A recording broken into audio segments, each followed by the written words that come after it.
మరి సావిత్రిబాయి పూలే తల్లిని ఉపాధ్యాయులుగా చేసిన ఘనత జ్యోతిరావు పూలే గారి ఆయన ఆశయాల కోసం వారి ఆశయాల కోసం ఖచ్చితంగా బహుజన్ సమాజ్ పార్టీ పనిచేస్తుంది. అదేవిధంగా ఇప్పుడున్న ప్రభుత్వాలు విద్యను వాళ్ళ జ్యోతిరావు పూలే గారి లక్ష్యాలు కావచ్చు, సావిత్రిబాయి పూలే గారి లక్ష్యాలను ఆయన పక్కకు తప్పిస్తూ విద్యను ఉచితంగా అందించాల్సిన ప్రభుత్వాలు మరి ప్రైవేటీకరణ చేసి పేదవాళ్ళను బహుజన వర్గాలను విద్యకు దూరం చేసి మరి కుట్రలు చేస్తున్నాయి. మరి ఈ కుట్రలను బహుజన సమాజం మొత్తం అర్థం చేసుకుంటుంది.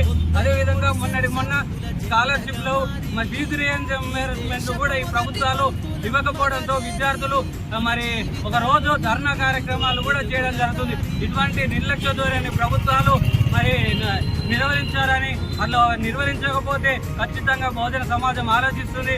తమ కాళ్ళపైన తాము బహుజన సమాజం విద్య కోసం, వైద్యం కోసం, తమ హక్కుల కోసం మరి నిలబడి బహుజన్ సమాజ్ పార్టీ వారి కోసం కొట్లాడుతుందని గుర్తిస్తున్నారు.